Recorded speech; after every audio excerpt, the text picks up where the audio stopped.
ఉంచుకొనక ఏంటది? దేవుని దుఃఖం ఎక్కడ ఉంది అక్కడ? దుఃఖం ఎక్కడ ఉంది? దుర్గముగా అన్న దుఃఖం అన్న అంతే. ఎలక్షన్ కాబట్టి ఒక మైండ్ బలపడేవాడు. చూడండి, ఇదిగో దేవుని తనకు దుర్గముగా ఉంచుకొనక తన ధనాభివృద్ధి యందు నమ్మిక ఉంచి తన చేటును బలపరుచుకున్నవాడు విధేయులని చెప్పుకొనుచు. ఒక నిమిషం వాయిపో. ఇదిగో దేవునిని తన దుర్గముగా ఉంచుకొనక తన ధన సమృద్ధి యందు నమ్మిక ఉంచి తన చేటును బలపరుచుకున్నవాడు వీడే అని చెప్పుకొనుచు వానిని చూచి నవ్వుదురు. ప్రభునందు ప్రియమైన దేవుని బిడ్డలారా, కొంతమంది దేవుని యందు నమ్మిక ఉంచుతారు, కొందరు ఈ లోకములో కలిగిన వాటి మీద నమ్మిక ఉంచుతారు. ఇక్కడ దేవుని యందు నమ్మిక ఉంచిన వారంట దేవుని మీద నమ్మకము ఉంచని వారును చూచి నవ్వే దినం ఒకటి ఉంది. హల్లెలూయా. ఎవరు చూసి నవ్వుతారు? మనం అనుకుంటాం గుడి దేవుడు అని పోతున్నారు, ఏదో రోజు డబ్బులు వస్తుంది వాళ్ళకి, ఎవడెత్తాడు, నా దగ్గరికి వస్తారు, నేనే ఇవ్వాలి, దేవుడు ఎత్తాడా, మాస్టర్ ఎత్తాడా, గుడి ఎత్తుందా? ఏదో ఇప్పుడు రోజున డబ్బులు నా దగ్గరే ఉంటాయి, నేనే ఇస్తా, నేనే ఇవ్వాలి, ఆ రోజు వీళ్ళని అడుగుతా, ఆ రోజు వీళ్ళని అడుగుతా అని మనం అనుకోవచ్చు. కానీ ఎవరు అడుగుతారని చెప్తున్నాడంటే దేవుడు ఇక్కడ ఆరోగ్యం చూసినట్లయితే, నీతిమంతులు చూచి భయభక్తులు కలిగి ఇదిగో దేవుడు తనకు దుర్గముగా ఉంచుకొనక తన ధన సమృద్ధి యందు నమ్మిక ఉంచు తనకు చేటుకు బలపరుచుకున్నవాడు వీడే అని చెప్పుకొను. చదువుతాయి ఇక నువ్వా లేవు 52 అంతా చదవచ్చిన నీతిమంతులు చూచి భయభక్తులు కలిగి ఇదిగో దేవుణ్ణి తనకు దుర్గముగా మొక్క చదువుతుంది. దుర్గముగా అంటే ఆధారముగా అని అర్థం.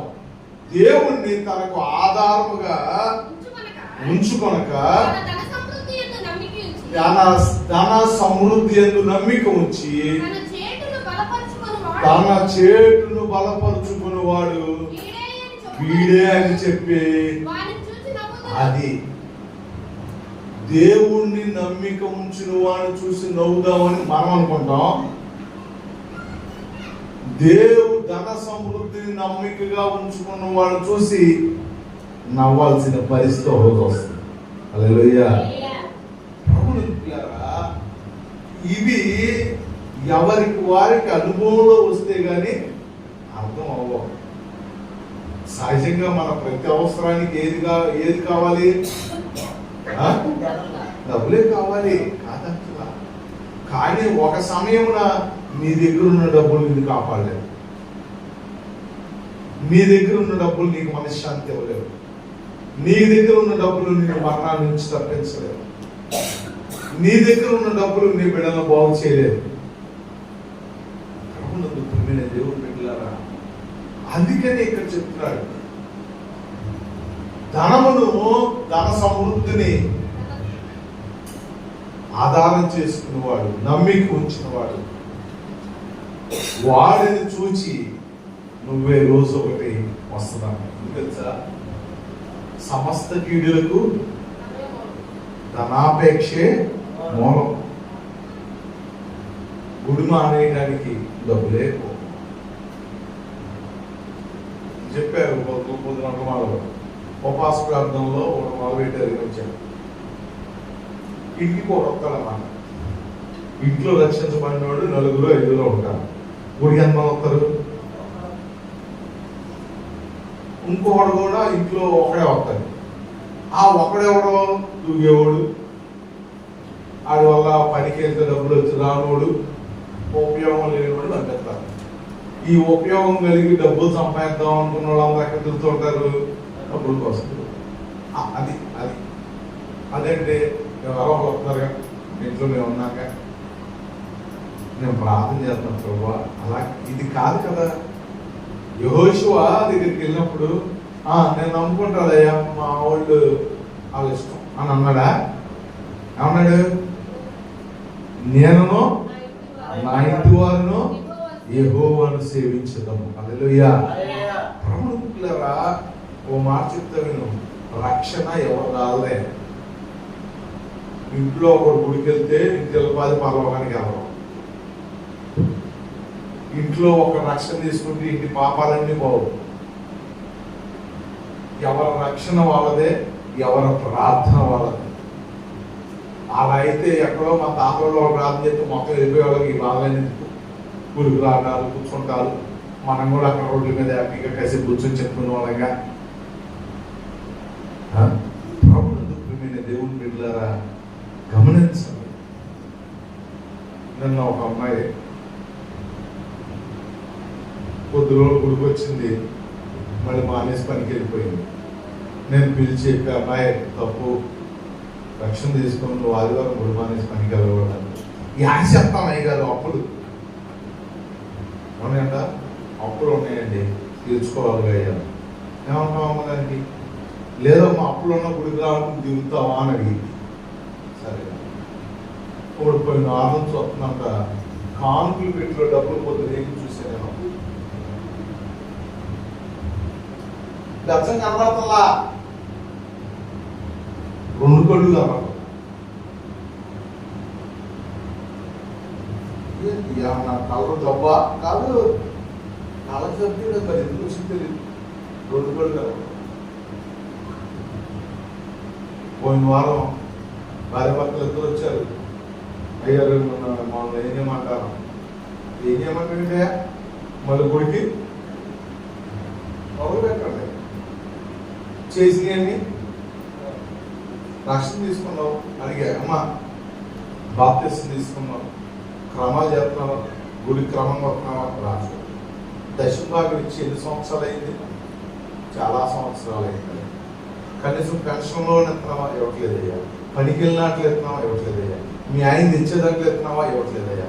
మరి ఎన్ని సంవత్సరాల నుంచి నేను వేస్తున్నావు? ఇప్పుడు నుంచి బియ్యం ఎప్పుడైనా ఇచ్చావా? ఇవ్వలేదయ్యా. మరి ఇవన్నీ ఇవ్వకపోతే కళ్ళు ఎక్కడం పడతాయి. దేవుడు ఏమి మనం తప్పినట్టే కదా. దేవుడి క్రమాలు ఆజ్ఞలు తప్పినట్టుగా. కాళ్ళతో నడవగానే చేతులతో నడిపితే నడకెక్కడతాయి. కాళ్ళతో నడవాలి, చేతుల పనే చేయాలి. నీకు దేవుడు ఇచ్చిన ఆజ్ఞలను వాటిని కొనసాగించాలి. నేను ఎప్పుడు అడగల. వాళ్ళు వచ్చి అడిగారు కాబట్టి, ఎందుకు మాకు అన్నారు కాబట్టి చెప్పాల్సి వచ్చింది.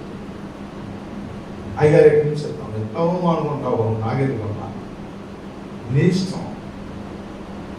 నీ ఇష్టం అంటే పోయిన వారం రోజులు పొద్దున్నే రావడం, 9:30 కల్లా క్యారేజ్ కట్టుకొచ్చుకుంటాం. వినబడుతుంది, క్యారేజ్ కట్టుకొచ్చుకుంటాం, గుళ్ళో కూర్చుంటాం. సాయంకాలం 6-7 దాకా గుళ్ళో ఉంటాం. వాళ్ళ ఆయన పనికి వెళ్ళి వచ్చినాక తీసుకెళ్ళాం. ఇప్పుడే కొద్దిగా మొహంలో నలుగు పెరిగి కొద్దిగా రంగు మారింది. వాళ్ళ ఆయన అంటున్నాడు, కొద్దిగా తేడా వచ్చింది అయ్యా. వచ్చిందయ్యా, దశభాగం ఇవాళ ఏదో 100-50 తెచ్చారు. ఈ వారం నుండి మనకి వచ్చింది. మంచిదే, కానీ ఇది ఎప్పుడు దాకా? ఒక వారానికి, ఒక 10 రోజులకి, ఒక నెల రోజులకు కాదు. వాళ్ళు పొద్దున్న దగ్గర వచ్చి అంటున్నాము, అమ్మగారు నా కళ్ళు ఎప్పుడు కనపడతాయండి. నీ కళ్ళు ఎప్పుడు కనపడతాయి? నువ్వు చేస్తా ఉంటే మంచి పనులు. అయ్యా, దేవుడికి మనం నమ్మకంగా ఉంటా ఉంటే కళ్ళదేముంది దానికి అయ్యే కనబడతా ఉంటాయి. అది కళ్ళ జబ్బు అయితే హాస్పిటల్కి వెళ్ళమనేవాళ్ళం. అది కళ్ళకు వచ్చింది కాదు, లోపల వచ్చిన జబ్బు. అది ఆత్మీయ బలహీనత. దేవుడు చెప్తారా, నేను వదిలిచ్చి అర్థం చేసుకుని ఇవాళ సాక్ష్యం చెప్పింది. నేను కావాలంటే మన దాంట్లో రికార్డులో ఉంటుంది, వినండి. దిగిరినాక నేను 8 సంవత్సరాల నుంచి తినేసాను, గుడి మానేశాను, దేవుడికి సువార్త చెప్తాను, ఇచ్చేస్తాను అన్ని చేయడం మానేశాను. ఇవాళ పరిస్థితి ఏమన్నా తెలుసా? అమ్మాయి చెప్పింది, లేట్ వచ్చింది సార్, దెయ్యం రూపులా ఉంది మొహం, చుట్టాల ఇంటికి వెళ్ళిందన్న. మీరు సాక్ష్యం తెలుసు, భయపడిపోయి పంపించేశారు. మీ మొహం పైన మనం చూస్తే ఒక పూట ఉంచుకోలేదు, ఒక పూట ఉంచుకోవాలి. ఈ అమ్మాయి ఇంటికి వెళ్తే నాకు బాగోలేదు, బయట కూర్చుంటే ఎన్నో చదివి తలుపేసుకుని లోపల పెట్టుకున్నారంటే వసార్లు తెల్లవారులు కూర్చున్నారు. చెప్పింది ఏనండి, బంధువులైనా స్నేహితులైనా డబ్బులు ఉన్నంతసేపు, ఆరోగ్యం ఉన్నంతసేపు, అవి పోయే రోజున ఏ బంధువులు చేర్చుకోరు, ఏ స్నేహితులు చేర్చుకోరు. అమ్మాయి చెప్పిన మాటలే చెప్తున్నాడండి. మొన్నటిదాకా దేని మీద నమ్మిక ఉంచింది? అలా ఆయన వస్తే ఏంటంటే, నాదే ఉంది అయ్యారు, నేను తెచ్చిపెట్టమన్నానా, నాకు అని పెట్టమన్నానా, ప్రార్థనకి వెళ్ళి గుళ్ళో ఉండు, నేను తీసుకొచ్చి పోసేస్తా అన్నాను. ఇద్దరు మగపిల్లలు పెళ్ళి అయినా మనవాళ్ళు పెళ్ళికి వచ్చారు. ఎవరు సంపాదించి చూడి పెట్టాలి, నాకేం పెట్టాలా? ఆడపిల్లలకి అంత పెళ్ళిళ్ళు చేయాలయ్యా. మరి ఎందుకు వెళ్ళిపోతాం? అంతే, కొద్దిగా ఆరోగ్యం రాగానే, కొద్దిగా ఓపిక రాగానే మళ్ళీ మొదలుపెట్టి అంత సోపులు, గాజు గీజు, పూలు గీలు పెట్టేస్తుంది, వెళ్ళిపోతాం. డబ్బులు సంపాదించడం దొరుకుతాం. ఇంకొక అమ్మాయి సాక్షి చెప్పింది, వాళ్ళు ఒక సాక్షి. ఆదివారం పని ఆదివారం డ్యూటీ కుదుర్చుకున్నారు. నేను అన్న, ఆదివారం పని అయిందమ్మా, ప్రార్థనకు రావాలి అంటే ఏం చేస్తాం అయ్యాక, అది ఆదివారం వెళ్తేనే నాకు పని అమ్మాయి. అలా ఏం చేస్తుంది, 3 వారాలు మానేసి మల్లారాధన ఇచ్చే సెకండ్ సాటర్డే ఉపవాస ప్రార్థనప్పుడు అర్థం అమలుస్తుంది. సంవత్సరం వెళ్ళింది గుడికి, పనికి. నేను ఆ సాక్ష్యం చెప్తుంది, సంవత్సరంలో నేను బాగుపడిందేమి. అంతకుముందు ఎంతున్నాను, గుడి మానేసి వెళ్ళినా కూడా అంతాగా ఉన్నాను. పైకి వచ్చి గుడి మానేసి అన్న పేరు మాత్రం, ప్రార్థన బాగొట్టుకున్నా, ఆత్మీయత బాగొట్టుకున్నా, వాక్యాన్ని బాగొట్టుకున్నా, నిద్రొస్తుంది వాక్యం ఉంటే. అందుకని నేను ఒక నిర్ణయం తీసుకున్నాను, ఆ ఉద్యోగాన్ని మానేసి. ఆమెకి అర్థమైంది. అది ఒకటి చెప్తే అర్థం అవ్వదు, ఎవరికి వాళ్ళకి అర్థం అవ్వాలి. అందుకని దేవుడు అంట, రుచి చూచి ఎరిగి తిని యెహోవా ఉత్తముడని. ప్రభుడు ఎందుకు దేవుడు పెట్టారా? దేవుణ్ణి దొరకంగా చేసుకున్న వాళ్ళని ఎక్కడా చేస్తారు, పేదన పోతా ఉంటారు. నీకు పేదన పిచ్చబెట్టిందంటారు, దేవుడు పిచ్చి పెట్టిందంటారు, పని చేయడం ఇష్టం లేక గుడికి పోతా ఉంటారు, ఏవేమో అంటారు.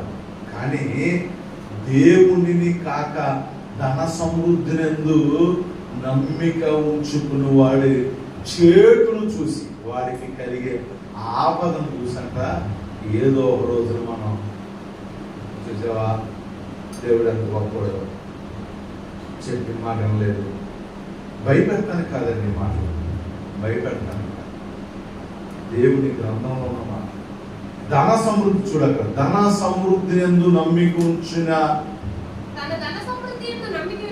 ఉంచి అది ధనము మీద నమ్మిక ఉంచుకొని దేవుని వదిలేసేవాడంట, తనకు తానే అపాయమును పొందించుకోవాలి. చేటును, కీడు ఎవడో చేతిలో ఆడి చేసుకుంటున్నాడు. దేవుణ్ణి విడిచిపెట్టి, మందిరాన్ని విడిచిపెట్టి, దేవుని ప్రేమను విడిచిపెట్టి, ఆశీర్వాదించబడే స్థలంలోనికి రాకుండా వాడికి వాడే కీడు చేసుకుంటున్నాడు, వాళ్ళకి వాళ్ళే చేడు చేసుకుంటున్నారు. ఎప్పుడు ఆపద వచ్చినప్పుడు ఇబ్బంది వచ్చినప్పుడు డబ్బా వచ్చేసింది వచ్చే వారి నుంచి వచ్చేస్తాం, రేపు వచ్చేస్తాం, ఇల్లు వచ్చేస్తాం. ఏమైంది మీరు వచ్చారు మీకు చెప్పుకుంటాం, నలుగురు చెప్పుకుంటాం, వాళ్ళు వచ్చిన చెప్పుకుంటాం. ఇక్కడ చెప్పుకోవడం అనేది కాదు కానీ ప్రాముఖ్యం మనం ఎవరి మీద నమ్మిక ఉంచాము, ఎవరిని దుర్గముగా చేసుకున్నాము, ఎవరిని ఆధారముగా చేసుకున్నామో చూసుకోవాలి. హల్లెలూయా.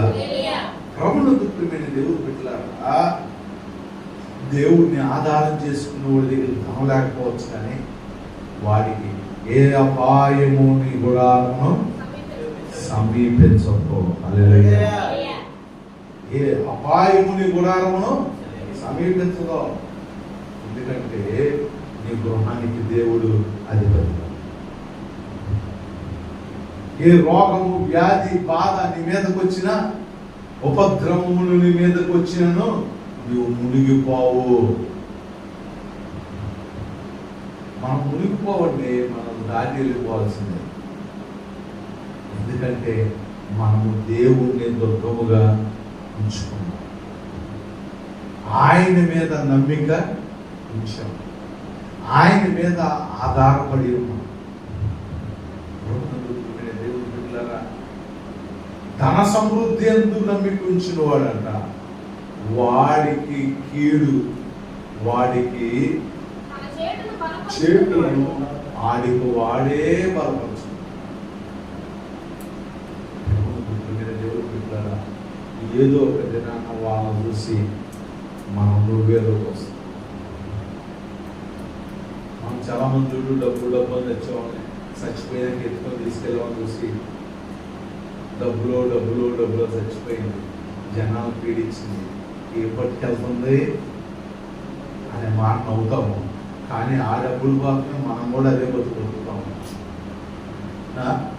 కొద్దిగా ఎక్కువ బతికారు, కొత్త బతుకు. ప్రభువునందు ప్రియమైన దేవుడు బిడ్డలారా, అందుకనే దేవుడు ఏం చెప్తున్నాడంటే వారిని చూసి, ధన సమృద్ధి కలిగిన వారిని చూసి మనం ఎన్నడూ వ్యసన పడకూడదు. ప్రభువునందు ప్రియమైన దేవుడు బిడ్డలారా, ఇక్కడ దావీదైతే అంటాడు, నేనైతే దేవుని మందిరములో పచ్చని ఒలీవ చెట్టు వలె ఉన్నాను. హల్లెలూయా.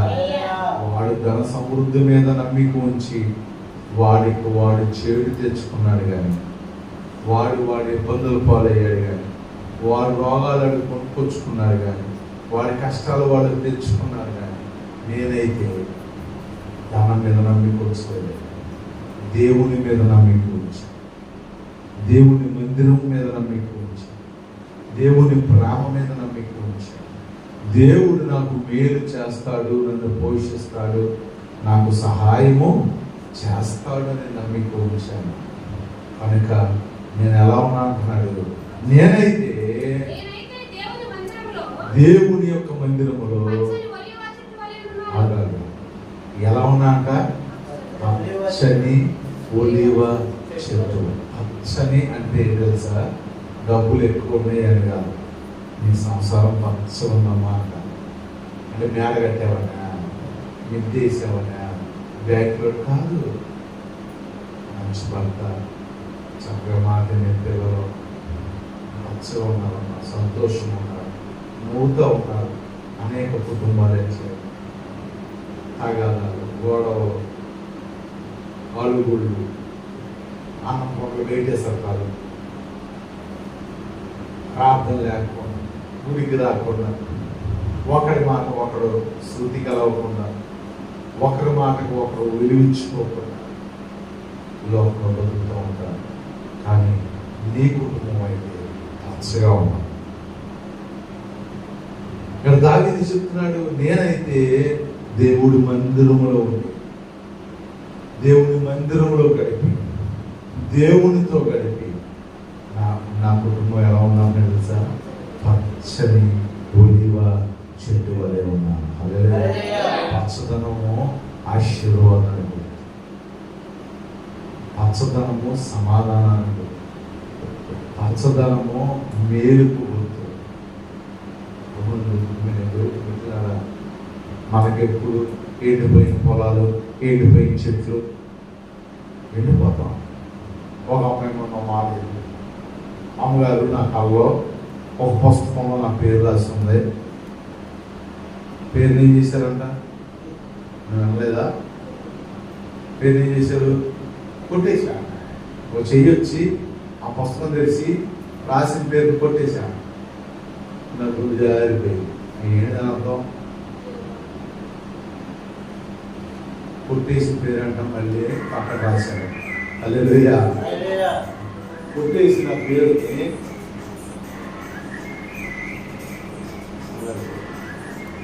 కొట్టేసిన పేరునంట మరలా పక్కన రాశాడు.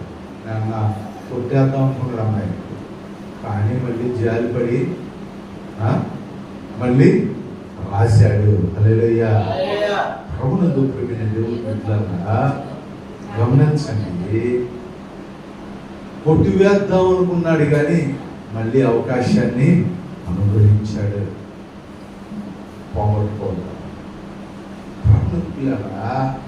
ధన సమృద్ధి మీద ఉంచున్నాడంట ఏదో ఒక దినాన్ని ఆడికి జరిగే కీడు చూసి మనం అవుతాం. కానీ దేవుని మీద ఆధారపడిన మనం, దేవుని మందిరంలో ఉండే మనం, దేవుని దుర్గముగా పెట్టుకున్న మనం ఎలా ఉంటాం తెలుసా? పచ్చగా ఉంటాం. నేనైతే దేవుని మందిరములో పచ్చని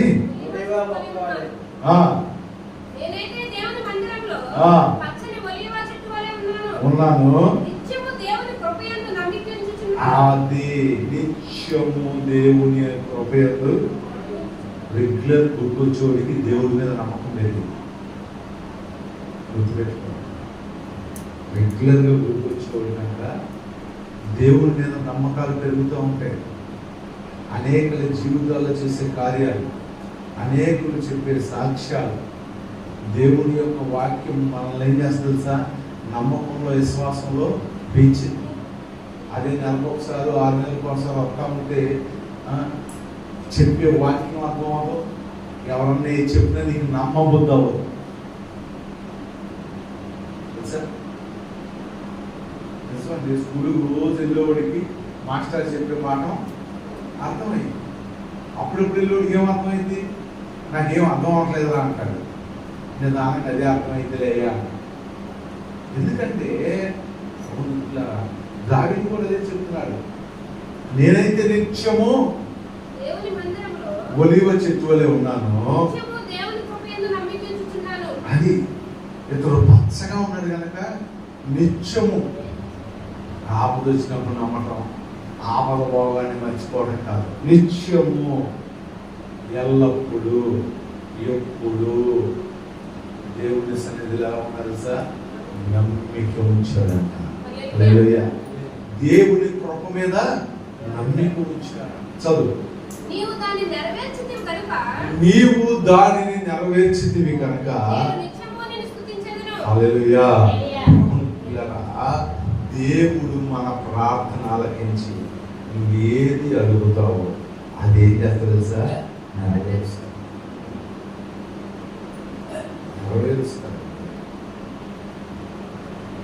రెగ్యులర్ గా దేవుడితో టచ్ లో ఉన్నాడు కంట. ఎందుకు గదవాలంటే అమ్మ కుమారి గారు ఉండవు. వీళ్ళు ఒక్కోసారి ప్రార్థన చేయించుకుందామని, ఏదో ప్రార్థన చేయించుకుందామని మా భాష గారు ఫోన్ చేశారు. ఇప్పుడు ఎంత కదా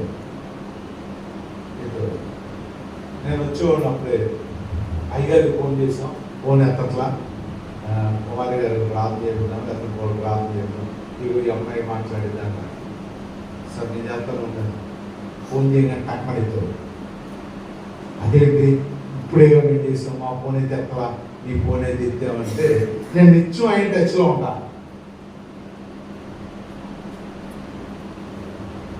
ఏదో మీరు అప్పుడప్పుడు టచ్లో ఉంటారు. దేవునికి నిత్యము టచ్లో ఉండేవాళ్ళు కదండి. నిత్యము నిత్యము. దావీదు నేనైతే దేవుడి మందిరంలో ఎప్పుడు దేవుడి మందిరంలో పచ్చగా ఉన్నాను. నేనైతే ఆయన ఎప్పుడు నమ్మిక ఉంచున్నా. ఆయన కృపణ మీద నిత్యము నమ్మిక ఉంచుకున్నా. ఆయన నాకు మేలు చేశాడు, నేను ఆయనను స్తుతిస్తాను. హల్లెలూయా. గమనించండి, ఇది కానీ మనం పాటించగలిగితే ఆశీర్వాదాలు అయ్యే వస్తాయి. ఆశీర్వాదాలు ఎక్కడికి వెళ్తాయి? ఎక్కడికి వెళ్ళను. నేను అదే నమ్ముతా. ప్రభువా, పొలము అమ్ముకున్నాము, పోగొట్టుకున్నాము, డబ్బులు సంపాదించుకునేది వదిలేసి పనిచేస్తాం, అయినా నువ్వు మమ్మల్ని విడిచిపెట్టావు, నువ్వు మమ్మల్ని ఆశీర్వదిస్తావు. గుడి మానేయటం, ప్రార్థన మానేయటం, ఎక్కడికి వెళ్తాం, ఇక్కడికి వెళ్తాం మాకు అలవాటు లేదు. ప్రభువా, నీ పనే, నీ మందిరమే, నీ ప్రార్థనే.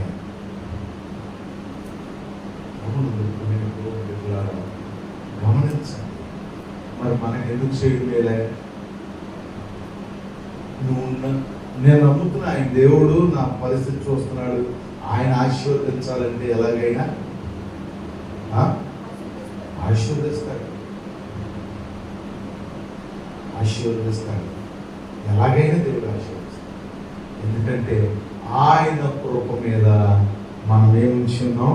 నమ్మిక ఉంచి ఉన్నాం. మనకుంది. ఎవరో ఇంకోటి అడిగి ఇదే మాట కూడా చెప్పాను, అంటే పని చేయకుండా డబ్బులు వచ్చేస్తాయా, అంటే ఆశీర్వాదం వచ్చేద్దా, అది అందరూ పిచ్చోళ్ళు పనులు వెళ్తున్నారా, అందరూ పని చేసుకోవచ్చు అని ఏదో వాగుతాడు, వాళ్ళకి తెలియదు. దేవుడు అంటే ఏంటో తెలియని వాళ్ళు అన్న మాటలు పట్టుకొని మనం ఇప్పుడు బాధపడకూడదు. వాళ్ళు ఏదో అంటారు, వాడు వచ్చాడు, మేమో దేవుడు గొప్పలు అంటాం, ఆయన ఒప్పుకోవట్లేదు. దేవుడు మంచోడు ఒక నామవరం నా నామగారు వాయిపు వాడు ఒప్పుకోడు. వాళ్ళ ఆవిడ ప్రార్థనే ఎంతో పోరాడింది, ప్రార్థన తీసుకెళ్దాం. ఇది ముసలోడు ఉండేవాడు కాదు.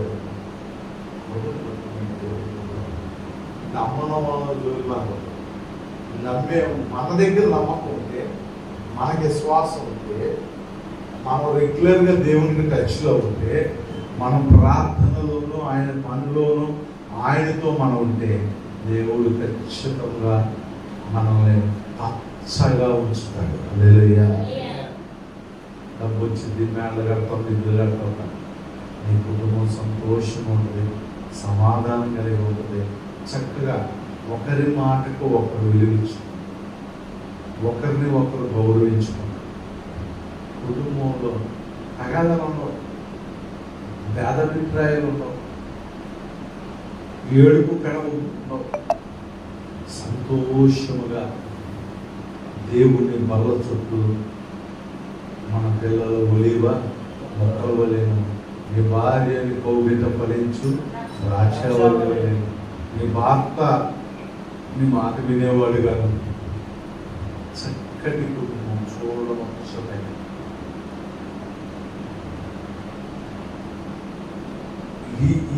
ఈ ఆశీర్వాదం మన కుటుంబంలో ఉండాలంటే మనము ధన సమృద్ధి ఎందు కాక దేవుని యందు మనం ఏముంచాలి? నమ్మిక ఉంచాలి.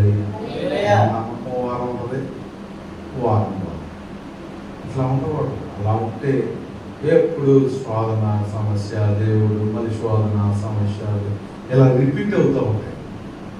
ఒకే రకంగా ఉండడం నేర్చుకోవాలి మనం. దేవుడు ఏది తీర్మానించుకున్నామో, ఎలా ఉంటామని తీర్మానించుకున్నామో, ఎలా చేస్తామని తీర్మానించుకున్నామో ప్రార్థన, ఆ రీతిగా మనం నడుచుకోగలిగినట్లయితే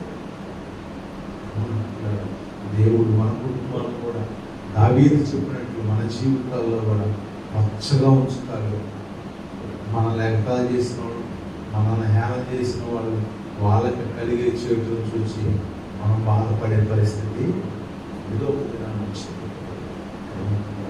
కనుక ఎదుటివారు బాధపడాలని కాదు, కానీ మనము దేవుని సన్నిధిలో పచ్చగా ఉండాలని, దేవుడి మాట వినేవారుగా ఉండాలని, ఆయన కృప మీద నమ్మిక ఉంచేవారిగా ఉండాలని, ఆయన కార్యములు మనం చూసేవారిగా ఉన్నట్లు మనందరము ఆయన యందు నమ్మిక ఉంచి దేవుని మందిరములో మనం క్రమముగాను నమ్మకముగాను విశ్వాసంతోనూ దేవుడు మనల్ని ముందుకు నడిపించును గాక.